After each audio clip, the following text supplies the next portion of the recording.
Greetings, this is Professor Roman. Let's continue with the lecture series on linear algebra.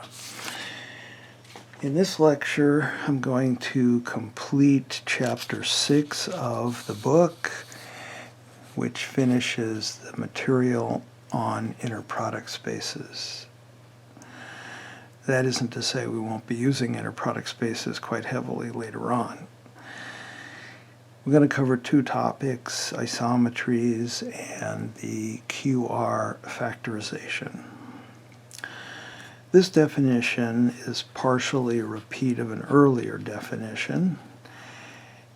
If V and W are inner product spaces and tau is a linear map from V to W, then tau is an isometry if it preserves the inner product. So it looks like this. Tau U inner product tau V is the same as U inner product V for all vectors U and V. A bijective isometry is called an isometric isomorphism. Isometric is key here because it tells us that the inner product is preserved as well as the algebraic operations. A linear operator on V that's an isometry is also referred to as a unitary operator. And in the real case, this is often called an orthogonal operator. I will probably use the term unitary operator for both cases.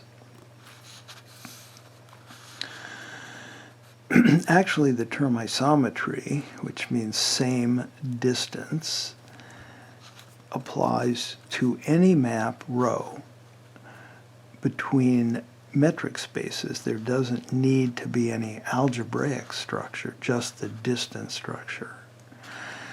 And an isometry preserves that distance and therefore also the norm.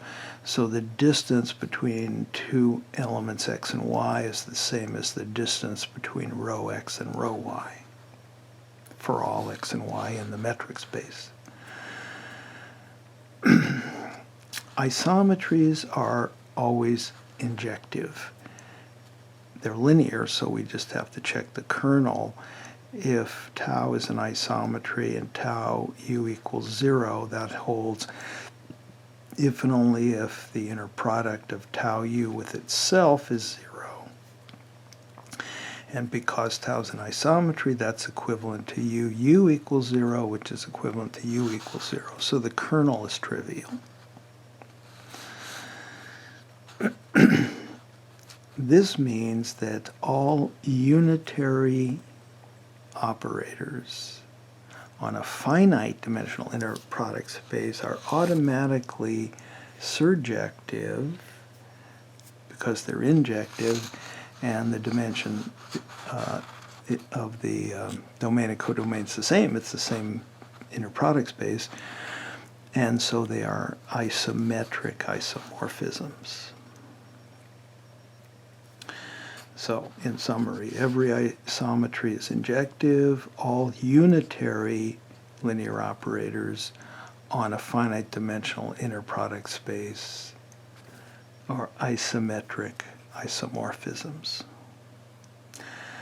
But it's not hard to produce an example that shows that this fails when V is not finite dimensional. The right shift map on little L2 shifts the sequence 1 to the right. Every element is shifted 1 to the right and a 0 is placed in front. This is an isometry, which I leave you to check, but it's clearly not surjective. So it's not an isometric isomorphism.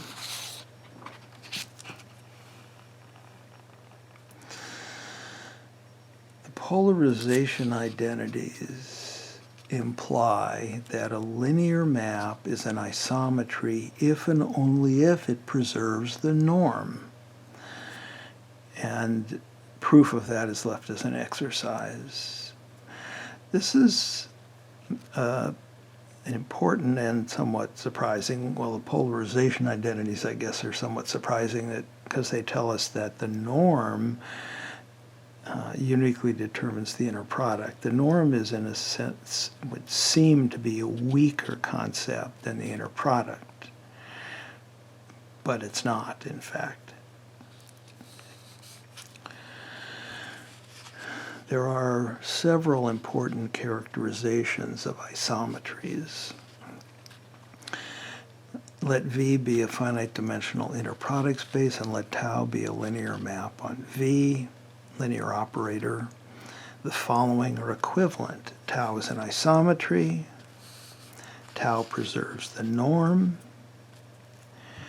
Tau preserves orthonormality.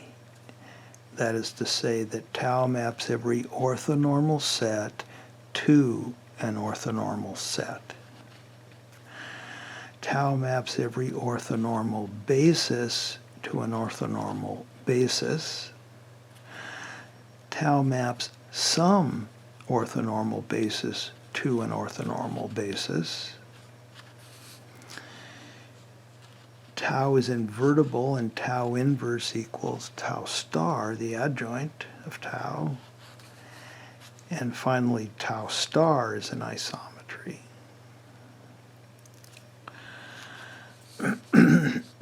1 and 2, the equivalence of 1 and 2, I sort of gave it away. It comes from the Polarization Identities, so I leave the details to you. For 1 implies 3, isometries preserve orthonormality if we have an orthonormal set, U1 through UN, then tau of UI, inner product tau of UJ, is the same as UIUJ, which is the Kronecker delta IJ, and so the set tau of O, this was the set O, is also orthonormal. So that is 1 implies 3. So far we know these two are equivalent, leaving that for you, and they imply, they imply 3. Okay. For 3 implies 4, well, since tau maps orthonormal sets to orthonormal sets, it must have a trivial kernel, and so it is injective. And therefore, if O is an orthonormal basis, then tau of O is not only orthonormal, but it has the same size as O, and so tau of O must be, in fact, an orthonormal basis for V. Okay? So what's left here for you to look into a little more carefully is why a map that sends orthonormal sets to orthonormal sets has a trivial kernel. Okay?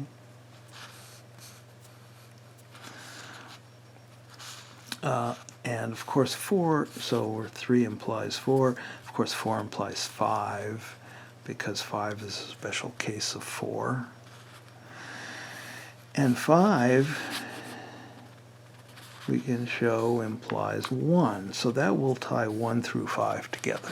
We'll know they're equivalent.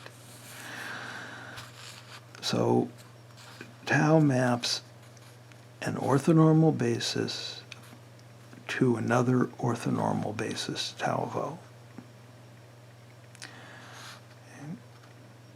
So tau is an isomorphism because it maps a basis to a basis.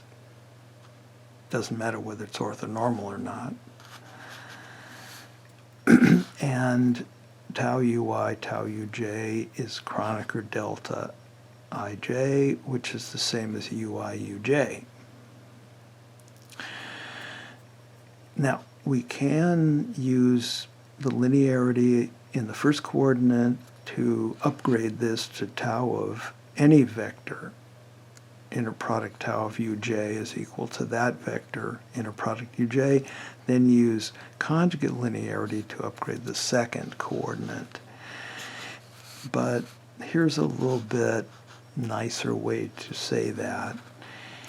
This map, I put a dot here, so this is where the variables tau of, say, x, inner product tau uj, and just x uj, these two maps are linear, and they agree on a basis. Therefore, they agree everywhere. And we can do the same kind of argument in the second coordinate.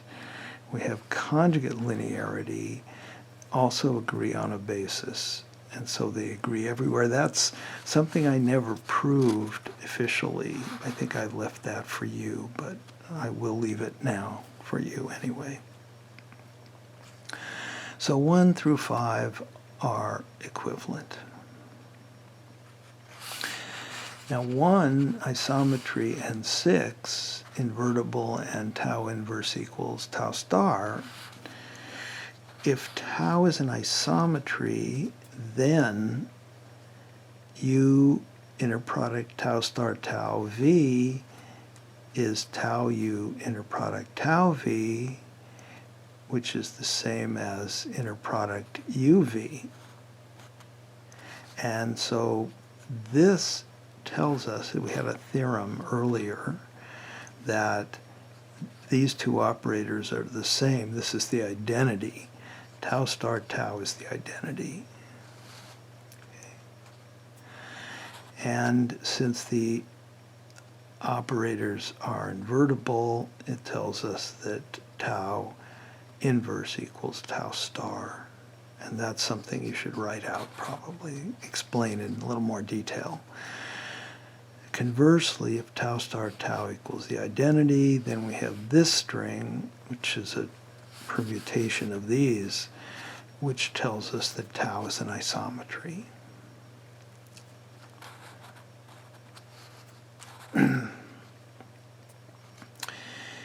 Finally, 6 and 7 are equivalent. We know that tau is invertible if and only if tau star is invertible. And that's something that follows from an earlier theorem or corollary, I don't remember which, in this chapter. And when these operators are invertible, we have tau inverse tau equals tau star if and only if tau star inverse equals tau star star. Okay? So what we did was we applied the adjoint here in each direction. So tau is an isometry if and only if tau star is an isometry. Now what about the matrix of a unitary operator? What can we say about it? There must be something special about matrix representations for unitary operators because unitary operators are special. We have defined earlier the notion of a unitary matrix. If you recall, it's a matrix whose columns are orthonormal, or equivalently the rows are orthonormal, or equivalently tau is invertible and its inverse is equal to its adjoint. Just like same thing that we just proved for operators. Here's the connection. Tau is a linear operator on a finite dimensional interproduct space. The following are equivalent. Tau is a unitary operator for all orthonormal bases O. The matrix representation of tau with respect to O is a unitary matrix. Maybe I should add those words, operator matrix, just to avoid any confusion.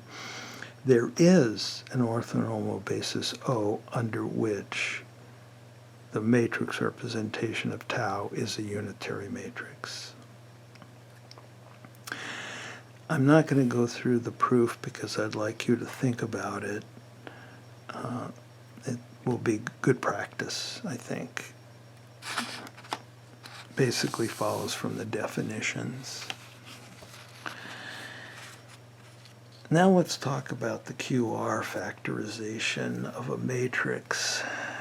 This material, as I mentioned here in the book, is not going to be used in the sequel, but it is important. It has been said, and I gave a reference in the book to a very important book on linear algebra, a very important author. It has been said by this author that there are three great factorizations in matrix theory. These are his words. One is the QR factorization, one is the LU factorization, and one is the singular value decomposition. So we'll look at the QR factorization now, and we'll visit the other two factorizations later in the book. My recollection is that I left them for topics chapters.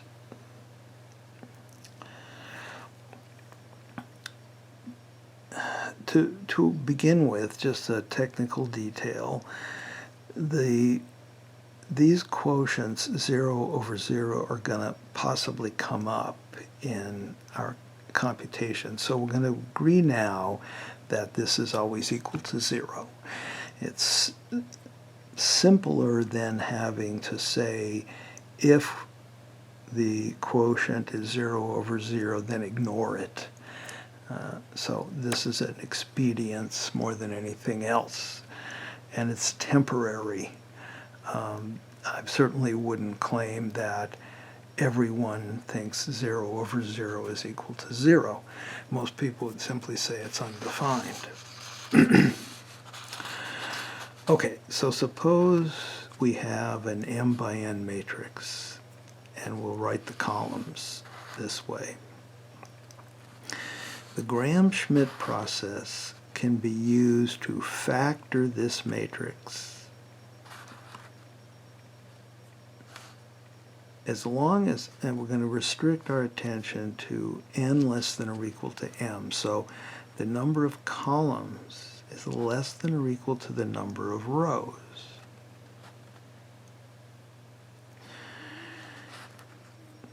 We can use Gram-Schmidt to factor this matrix into a product of a matrix with orthogonal columns. So some of the columns could be 0 columns. We'll address that issue. And an upper triangular matrix. So it'll be orthogonal times upper triangular.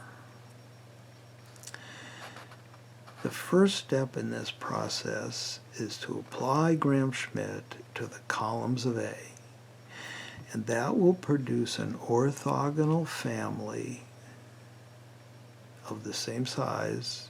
We don't cast out any 0 vectors, and put that in a matrix which we'll call Q.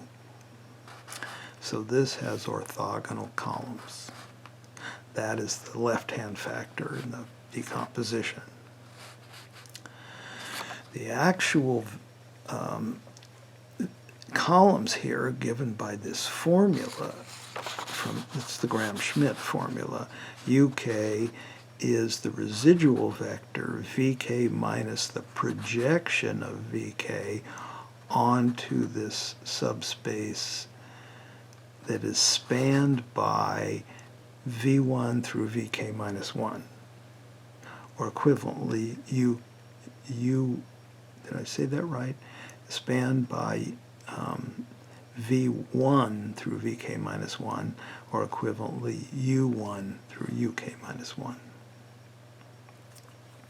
And this is the formula.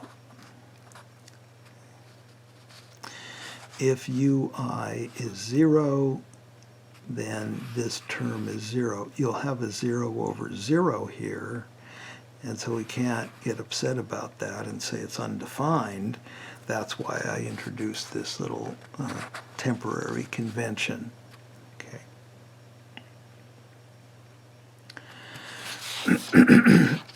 Now, if I solve that equation for VK, VK is UK plus this same sum, and this I can write as a product of two matrices. The matrix here whose columns are the orthogonal vectors u1 through un, this is Q.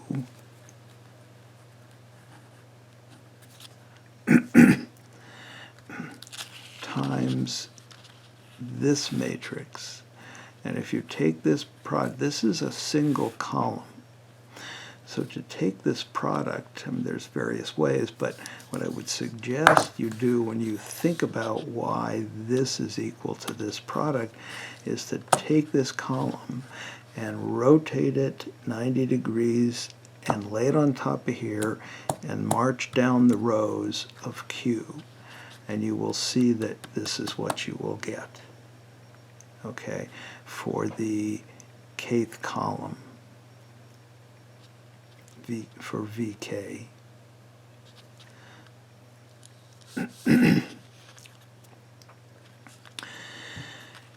Well, then the entire matrix A, which is, let me go back here, the A is, its columns are V1 through Vn, then we get Q again here, times this matrix, which just is, this is the kth column, so the first column, second column, third column, and so on. This is what these look like. Okay. I guess I've already said that this is Q, so I don't need to say denoting the left-hand factor by Q. So we'll just denote the right-hand factor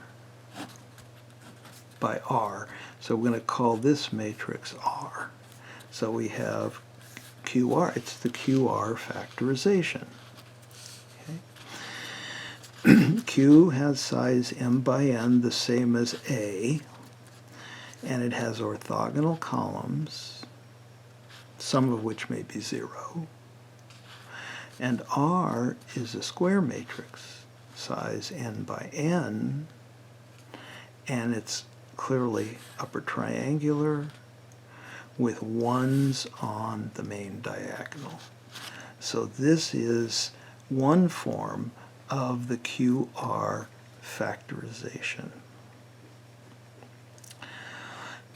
Now there's one thing that's a bit disturbing about this, and that is the fact that some of these columns might be 0. I suppose it's also modestly disturbing that these don't have to be orthonormal columns, the non-zero ones. Well, it's easy enough to normalize, and so we're going to normalize the non-zero columns, and then we're going to deal with the 0 columns. Okay, so that's why I say there's a couple of tweaks that we can make to this factorization in order to replace Q by a matrix that has orthonormal columns. So all the columns form an orthonormal set, which means none of the columns are 0. So the first step is, if I denote the entries of Q by little qij and the entries of R by little rij, then the ijth entry of this product QR, or indeed A, looks like this. This is just the ordinary formula for matrix multiplication. Now for each K in this list here of columns, we can divide the kth column of Q by its norm. When a column is 0, we're dividing by 0. So we have 0 over 0, which we are thinking of as 0. So normalizing all of the columns by our convention simply normalizes the non-zero columns in the usual way and doesn't do anything to the 0 columns. That's why I wanted 0 over 0 to be 0. So I could have said what I just said instead, but it's simpler if I introduce that convention. Well, if we're going to divide a column, kth column of Q by its norm, then we need to multiply the kth row of R by that same norm. And so the ijth entry of QR will simply look like this, and we have done nothing. To be clear about that, if UK is non-zero, then clearly we're just dividing and multiplying by a positive number. So that does nothing.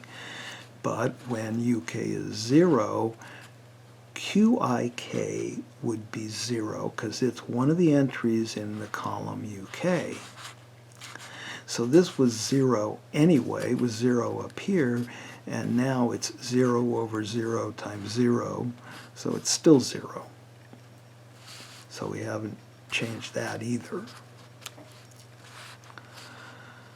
The non-zero columns of the new matrix, which I call Q prime, it looks like this, they are orthonormal. And the new matrix, the new R matrix, R prime, where you multiply RKJ by the norm of UK, some of those norms may be 0, so the best we can say is that R prime has non-negative diagonal entries. And if we set, just for convenience, UK bar to be UK over norm of UK, and again, if UK is 0, UK bar is 0, then the entries of R prime look like this. On the diagonal, they're the norm of UK, because we have multiplied these ones by the appropriate norms. And in the other locations, we're multiplying by UK, the norm of UK, so it looks like this, which can be simplified notationally a little bit by this. This denominator is the norm of UK squared, so there's a cancellation, and then we pull in the norm of UK in the second coordinate here. It looks like this. So this new factorization, A equals Q prime R prime, now we have the UK bars here. They have the property that the non-zero columns are orthonormal, because we've normalized the non-zero columns, and this is the resulting R prime matrix, and you can see the norms on the diagonal and the rest here. As to the problem of 0 columns in Q prime, if UK is 0, then UK bar is 0, and conversely. So these are 0 at the same time. So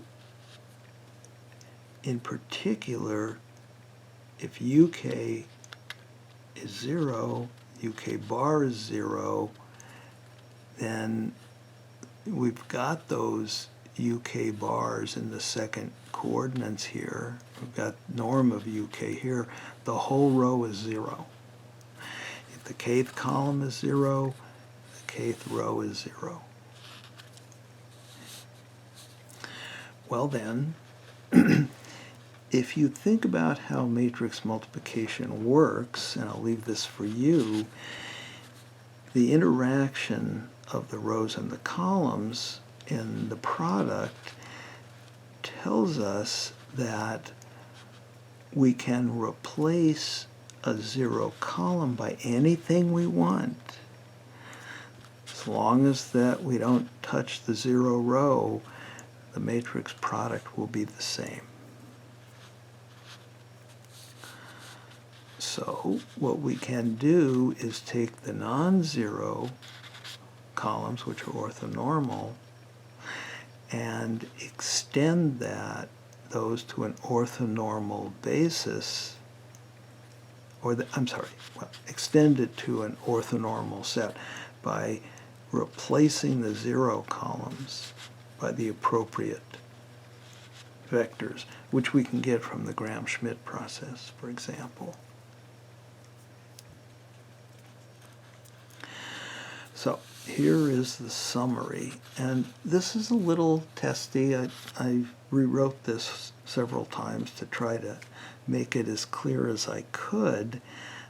Is something you're probably going to need to go over more than once if you are interested. Again, this is material. This is extremely important. It was not referred to as one of the three great factorizations in matrix theory for nothing, but we're not going to be concerned with it in this course, which is more theoretical than it is applied.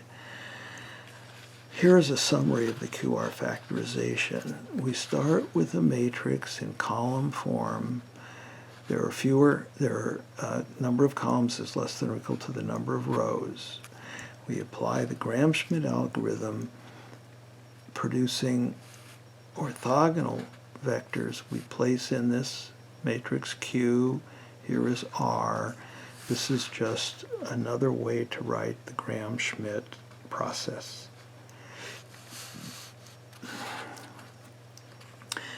If a column is non-zero, we normalize it, and then we multiply the corresponding row of R by that same value.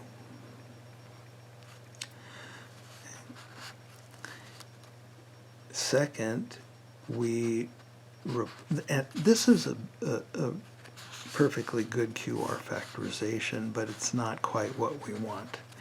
So we do the number one here, and then number two, we also replace all the zero columns of Q to produce a matrix that has orthonormal columns. And I'll denote that by W1 through Wn. Then again, with this notational convention, we produce this factorization. It's the same one as up here. I just copied it. Now, if A has linearly independent columns, if the original matrix has linearly independent columns, then R will be non-singular, and the factors Q and R will be unique. So the QR factorization will be unique. So will the Q prime R prime factorization. Both of these will be unique. Moreover, if A is a real matrix, all the operations we've done take place in the real field. We didn't have to take any roots, square roots or otherwise, and so Q and R will be real matrices.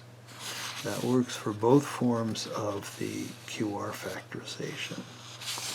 And the uniqueness proof is just 1, 2, 3, 4, 6 lines. So I will let you think on that.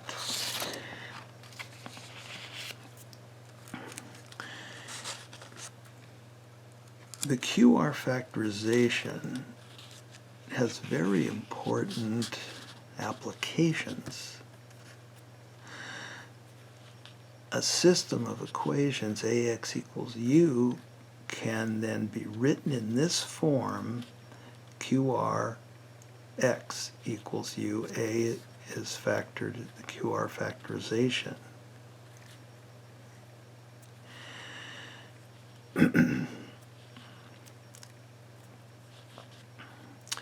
And when Q has orthonormal columns, and when M equals N, so I should have said all that in here, if A is invertible,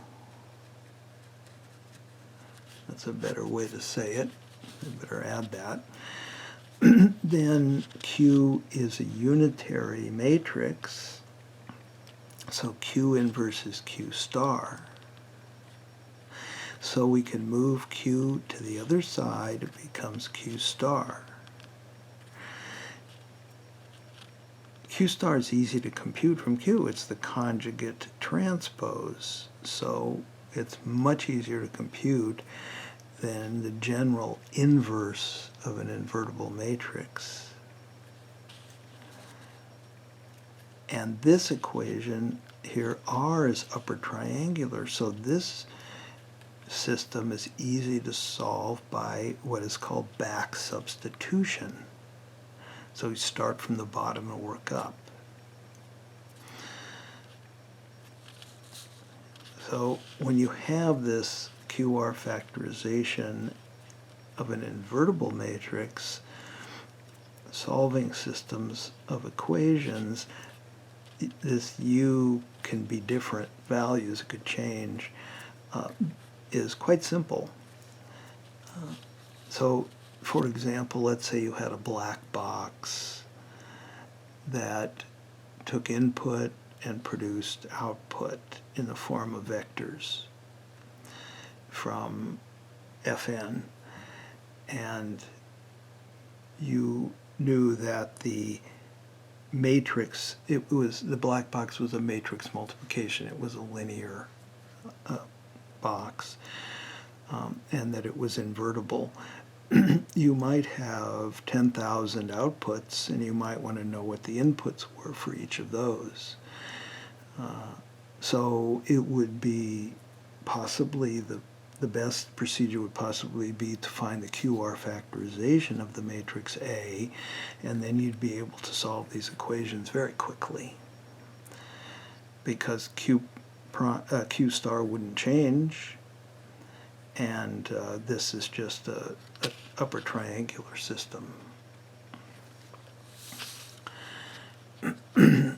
Here is an example, 3 by 3 matrix, invertible, Gram-Schmidt orthogonalization of the columns gives these columns, which are orthogonal, not orthonormal.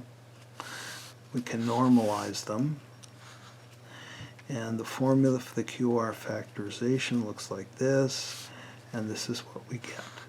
So these columns are orthonormal, and this is upper triangular with non-zero entries because A was invertible.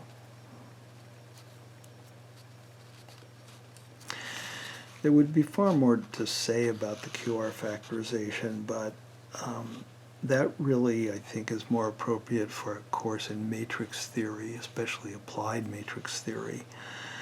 But since the Qr factorization is quite important, I wanted to at least cover it in brief in this course.